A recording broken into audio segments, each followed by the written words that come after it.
Good afternoon, everyone. I introduced myself quickly earlier. My name is Karina Poulin.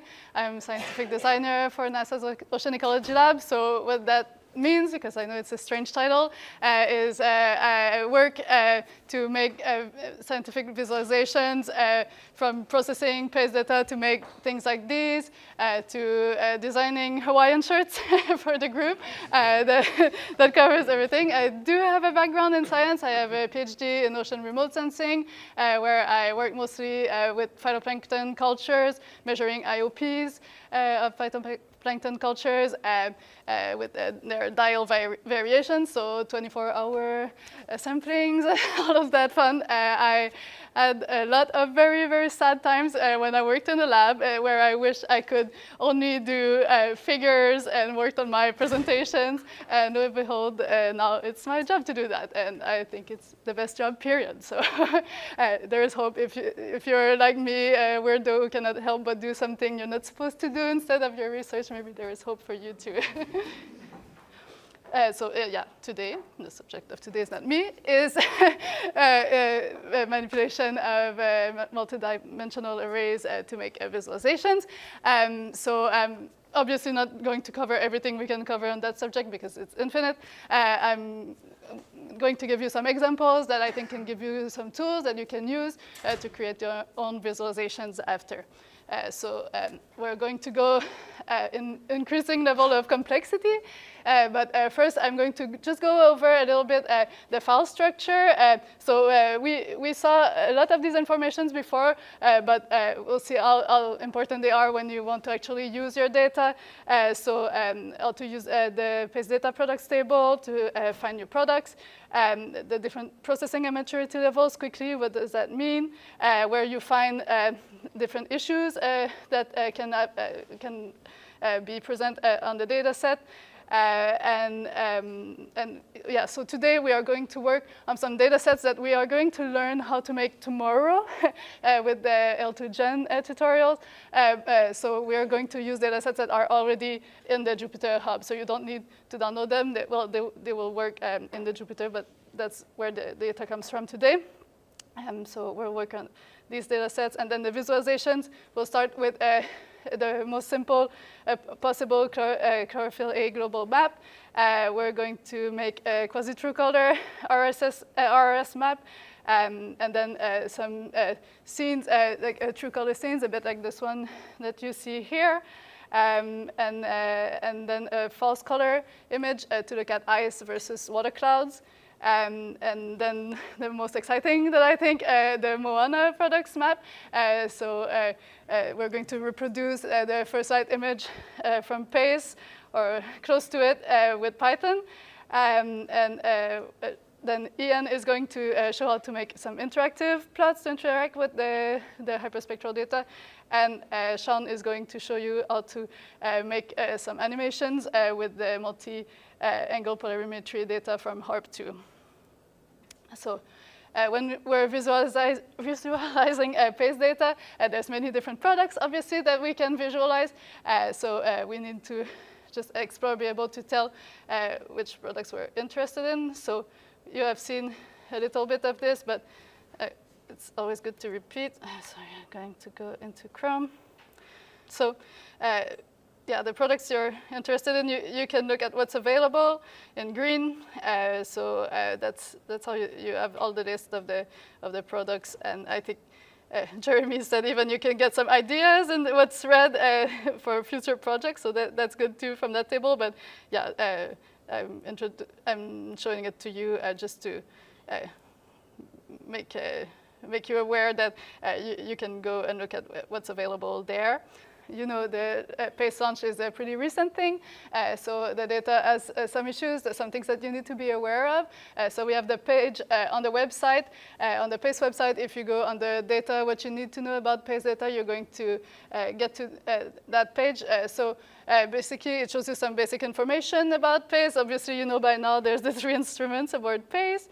And then the OBDAC data processing level. So sometimes it's a bit confusing. It just doesn't hurt to go back over it again.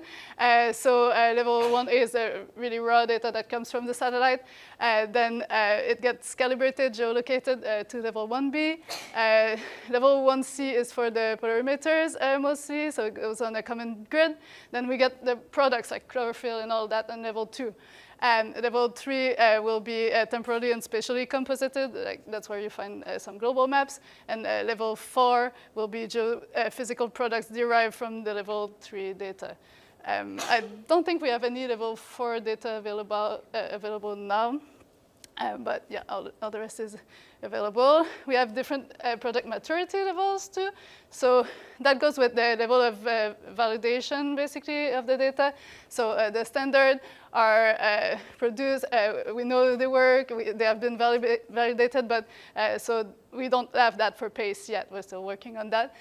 So we have provisional, which is this next best thing. So the results have been reviewed. We're pretty sure it's good, but we still need to validate. Test products have not been reviewed yet, so there's still work on that. And diagnostic, they're not intended for science use. So there are some issues. So for that, I'm going to go on the website to look at how you want to explore that. So I invite you to have a look at that. Obviously, I'm not going to go over all the issues here. So what we have here is a spectrum of, just for indicative purposes, the transmission of the atmosphere, because some bands will influence the data. And you have also an example of a reflectance spectrum from the ocean, because there are some features in there that are not due to reality. They're artifacts.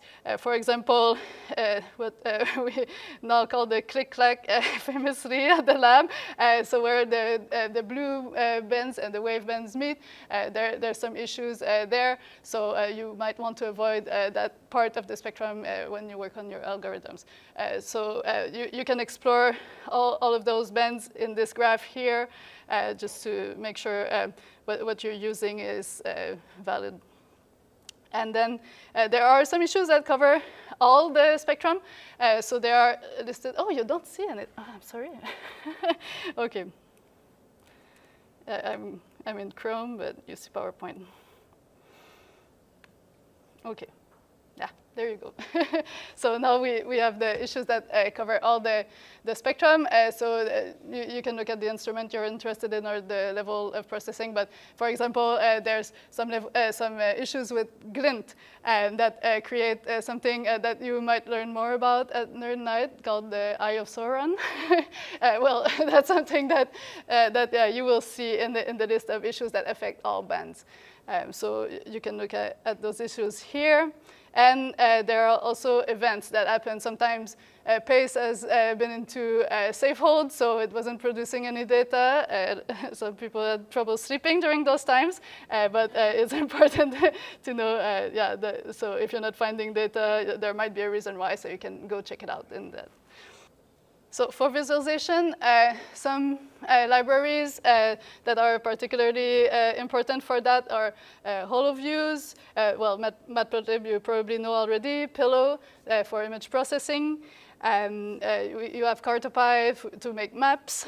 Yeah, so those are the most special ones dedicated to visualizations.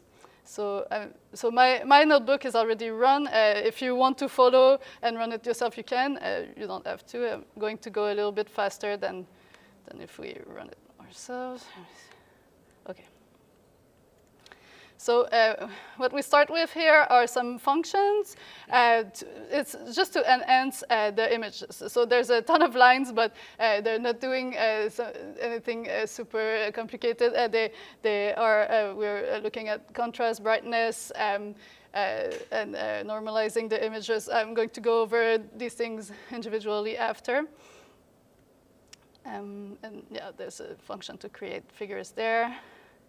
Then okay, we get some data, some level 3 M chlorophyll, so it's a level 3 map, global map of chlorophyll from Earth data. And so with X-ray, we open the data set, and we open chlorophyll because that's what we're interested in. We're building a global chlorophyll map. And then we're already ready to make a map, so it's really quick. We already just use our chlorophyll a variable and do dot plot, and that produces a map already. If we want to be fancy, which we were here, we can change the color map. So here we imported a fancy ocean color map. It doesn't need to be, but it's just an example that you can import your own color maps for Matplotlib. And we have a robust go-through argument to remove outliers. So these are just options you can use. You don't have to, just as an example. So yeah, already you got your map with just a single or two-line code, and yeah, it works just like that. So that's the most simple we can make. If we want to go multidimensional, we're going to start with RGB image. So as I think a lot of you know, an image is created of a red, blue, and green channel. So we have to put these together to make an RGB image. So that's one example of multidimensional array. So we're getting the remote sensing reflectance product now. Okay, so we're going to open the data set like we did with other exercises before. And to create our RGB image, we're going to select wavelengths that can work for those red, green, and blue channels. So I just wanted to have a look at what wavelengths are available. So obviously there's a lot. It's a hyperspectral instrument, OCI. And we selected 645 for the red, 555 for green, and 368 for blue. Those are examples. You can play with that depending on what you want to bring out in your image. You can use different wavelengths. You can average multiple wavelengths together, do like all sorts of fancy things here. But basically, it needs to come down to 3 arrays that you put together. So here we go. We have our 3 channels, red, green, and blue. So we can have a look at them, actually. So we built a little slightly more complicated figure with the 3 separate channels here. We can see they have different information in each. And then we do the enhancement that I'll talk to you about a little bit later. And we create the map with image show. Image show is the way you make RGB images with your 3 channels. And that's what we get with remote sensing reflectance. So the colors are not exactly like a true color image. That's why it's quasi true color. And if we want to be fancy, because we have level 3 data, so it's all on the grid. So we can easily add some coastlines and a grid on the map just with 2 little lines here. So any questions on that part? Okay. Now we're going to do a scene in true color. So this is a surface reflectance product that you can see here is not coming from Earth data. It's something we will make in L2Gen tomorrow. Because the surface reflectance product is masked with clouds. It has a cloud, sorry, a cloud mask. And so we don't want that if we want to have like a true color image like I showed you earlier. So we need to make it ourselves. So we can make a lot of other things with L2Gen, but that will be an example of some custom product we can make. So we're getting that data set here. That's all we're doing. We're setting the coordinates in our file, in our data set. And we're selecting the same wavelengths as earlier. those are wavelengths that we know work well. And so a simple type of enhancement we can make is normalizing the image. So this is what this is here. And with p-color mesh, that produces the image that we see here on that grid. So as you can see, colors look real, they look true, but looks a little bit dark. So we can look at the histogram that shows us the intensity of the pixels on the entire image. And you can see the distribution is quite on the low side, so it tells us it's dark. So we need to do something about that. One thing that we can do is do a log transform, like here. As you can see here, okay, it does something. Maybe that's not the best transformation we can do, but every image is unique. So I'm giving you all the tools, even if the result on that particular image are not necessarily the best. They might be for another image in the future. So another thing we can try is normalization independently for each channel. So this is the step that we have here. So still a little dark, so we're going back to the log transform, but one thing that we can do is adjust the minimum and the maximum value of our pixels here. So with running that and the normalization, okay, yeah, this looks good. So we can look at the histogram again. And here we go, it's much more balanced. Things are much more centered. Now, we run our enhancement suite on it. There's defaults, so you can just use our function if you want by default. It will give you something like that, which is pretty good. But since every image is unique, you can adjust individually the parameters. So what we do here is we adjust the contrast, brightness, saturation. So it's just like regular photography, yeah, right? And then we can get an image that is more pleasing to the eye, hopefully. Any questions here? Okay. One cool application of images like that is we can do false color images that can highlight some features. So depending on the wavelength you use, obviously, that will bring out some feature. For example, the ice clouds here.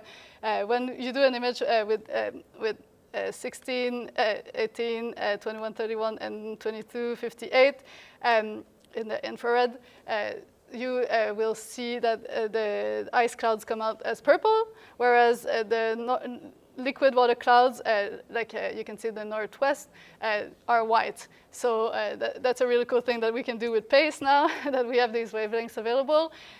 So yeah, we build basically a RGB image just like we did earlier, but with different wavelengths, and that gives us that. There's other possibilities that I'm not aware of all the variety of possibilities there are with the false color images, but that's a really cool tool that you can have. Can I have a question? Yeah, of course. Yeah, so there are clouds, but instead of water droplets inside of them, they're ice crystals. Ah. Yeah, usually in high altitude, I think. Andy is the cloud guy. Anything else? What's going on with the red stripe there? Is that, are we missing the blue band there on the left? So the infrared bands are not exactly the same size as other bands, right? Yeah. So I'm not sure what's the engineering decision behind that. I don't yeah. The infrared bands, so we have 16, 18, 21, 31, and 22, 58. So now we're going into my favorite part, which is the false color phytoplankton. We're kind of reproducing the first light image from PACE with the Moana products. So I'm just as an indication, for the first light image, I did not use Python to build this image. So I'm kind of reproducing the same principle. I worked mostly with CDAS, which is also a great visualization tool. If you like to use it, you can ask me questions about it too. I'm not showing it here, but yeah, we can do some of the same things in Python. So that's what I'm going with here. So once again, we're using a product that we're going to make tomorrow with L2 Gen. We're going to use the 3 Moana products, which is Synechococcus, Epico-eukaryotes, and Prochlorococcus abundances. And now, OK, we're going to set coordinates. It's always the same principle. We're building maps. So we can just have a quick look like this. You know, yeah, just one line of code. We already have our map of Epico-eukaryotes in the South Africa here. So we can see it looks normal. We can continue with what we're doing. So here I'm building a true color image. So in that product, I had the phytoplankton products, but I took also the 3 wavelengths for RGB, like we saw in the other step before. So we're going to build the true color image and do some enhancements here, make our figures. So that's what comes out here. I feel like we could improve the colors a little bit, so I did a little bit more enhancements here. Just, yeah. Not something you have to do, just examples of what you can do. And then to add the products, we're going to get them each their own color map. So this is an example. If we go with Synechococcus, put it red, because that phytoplankton is actually red in cultures. So we had it like that. But it's not transparent by default, so we need to make the color map transparent. So we do this with our 3 different products. So this is what we have here.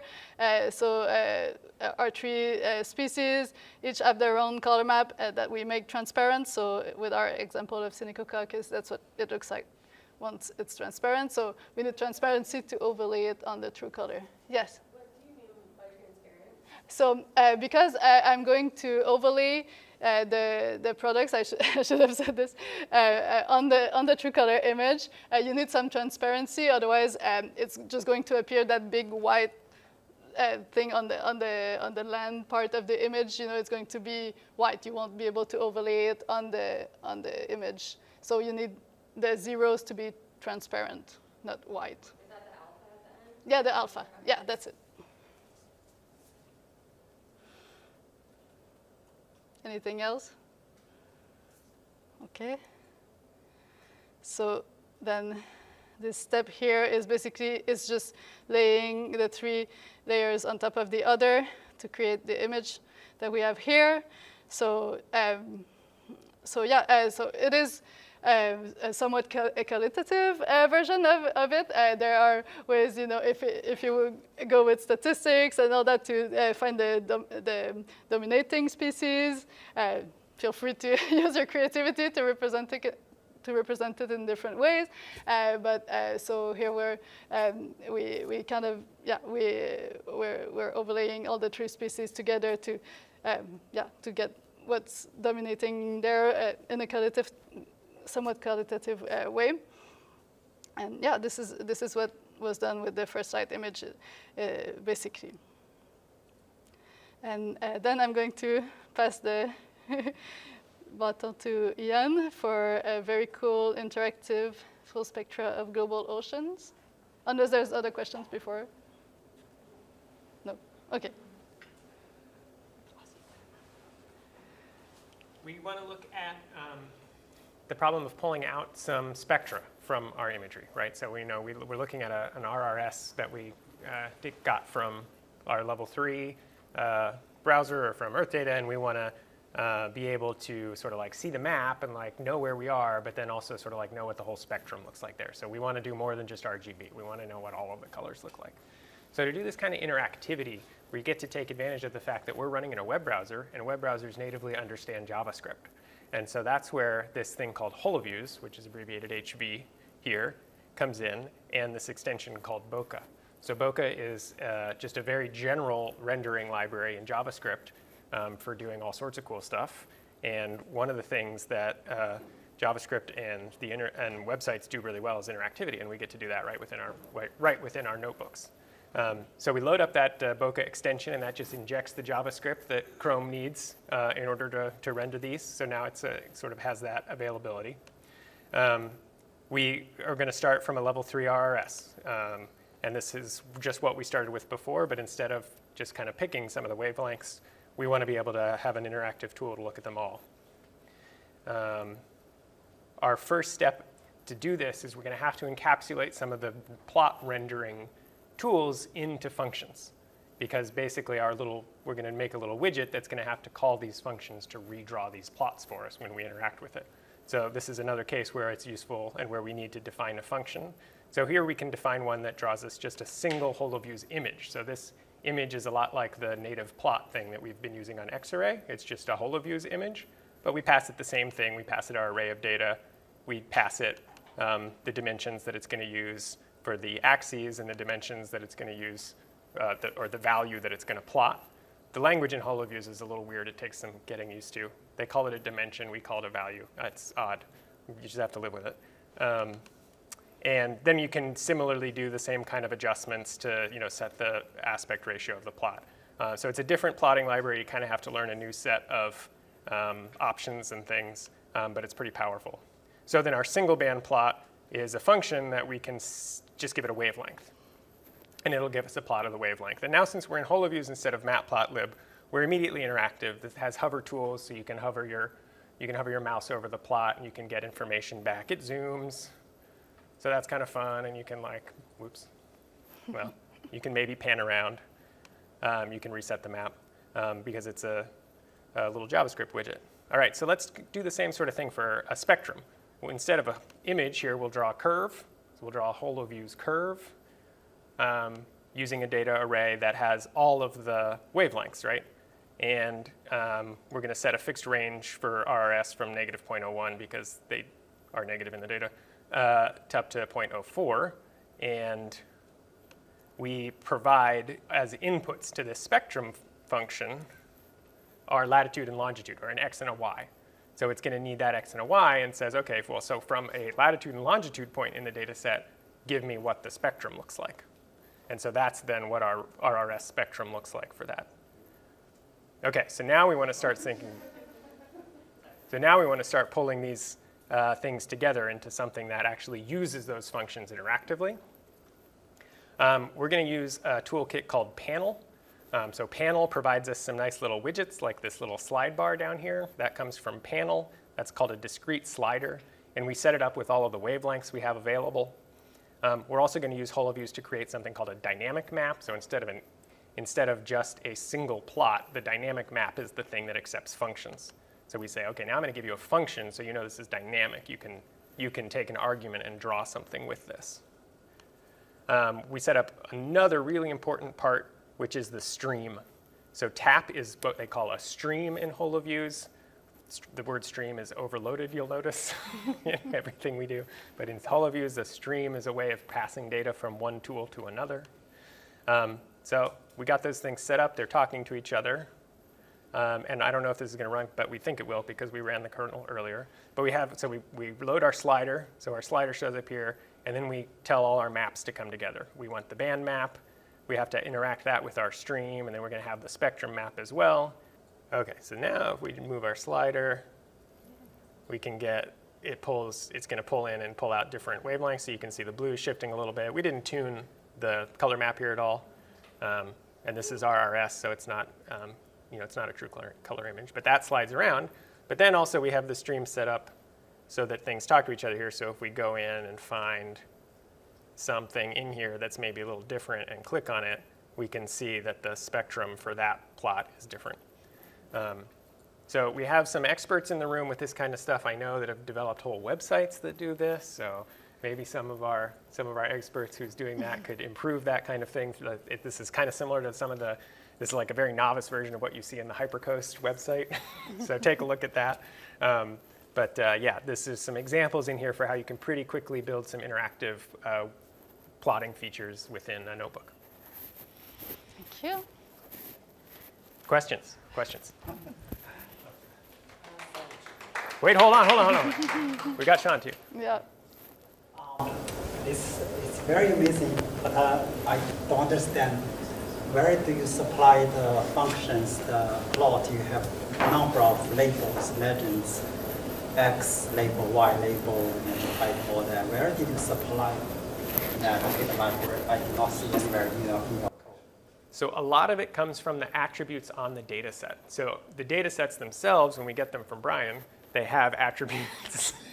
They have attributes written in that say, what the units are and what the full name of the variable is. That's built in the data set. And because we follow the CF conventions, the Xarray and the plotting libraries also know, like, oh, well, I can look for the title attribute, and it knows that the name of the X variable is longitude. And so it just automatically finds it all because we follow the conventions. Oh, that's really cool. Yeah. It is. Spectra, for example, CDAS has the, you can make the pins and then save the data or download the data. Can we do something like that? It's like plot a few points on this map and then save that data into a data frame and like that. Oh, so like you want to pick some points and extract information from those points? Yeah, you can access so that tap stream is its own little variable, and it always knows what you last clicked. So you can access that tap. You could write a little function that would harvest the tap information. Yeah. We also have we have 2 other notebooks that we posted on the website that extract RRS spectra and save it. So I might put those on the Slack because we don't have them on the website anywhere. Maybe we should put them on the website with the link to the ODG. Ocean color. The tutorials one on the website. Yeah, there's some stuff in there actually. We should put that in the Slack. Yeah, I didn't understand what this gift was. So it was at the same location. Right. What did it do? The different angles. So HARP is passing over the same scene and it's looking at it at all these different angles at the same time. Okay. We've stacked that here, and so you're seeing the effect of parallax. Because they're all registered based on surface locations, stuff that's above the surface is essentially misregistered, because it's just higher up. And so that's actually useful for us because we can then pick out some of the information about the structure of the clouds and stuff going on in the scene. So. And then the beginning of this is like the first image. It's 5 minutes before the last. Roughly, I think it's something like 3 minutes. Yeah. Why are we losing some columns in the middle? Right, that's a good question. That won't happen in all the data, but there's basically, it's a result of the co-registration process, right? So these have to be co-located to the shared grid that all 3 sensors have. And so what ends up happening is some pixels move over, or there's not a nearest neighbor for that location in the grid from that column for certain angles. So that's why you see the flickering. Also, you'll notice that a sort of swath of each angle is a little bit different. That's just viewing geometry. So, yeah. Good question. Any other questions? All right, thanks. Okay, so I just had one last slide because obviously thank you, Sean. Obviously you'll want to learn more after this, and so you'll want to keep learning about data visualization. So yes, Sean's HARP2 visualization notebook is great, and we have also Anna's place file structure notebook. Also, a lot of the imagery, like the Earth you see here, we go, if you're interested in making things like that, it's image processing software more like Photoshop or GIMP that you might want to learn if you want to go into these things. So that is something you can look into, or basics of photography are always useful too, even with remote sensing images. So just something to think about. Also, some inspiration. So it's been mentioned a few times, but HyperCoast is a super awesome visualization library that you really want to check out to make some visualization with PACE. They are amazing, so definitely use that and get inspiration from what you can do with that. Yeah, I highly recommend it. Look at the Ocean Color Gallery for remote sensing images. Most of them are from my predecessor, Norman Keurig, who is a legend at making ocean color images. So you can have a look at that gallery for imagery. And also the NASA Scientific Visualization Studio has just mind-blowing visualization about many different things that you can explore if you're interested in just getting inspiration about visualizations. So yeah, that's it for this tutorial. Do you have any other questions? Even for Ian or Sean too? No? Okay, well, thank you.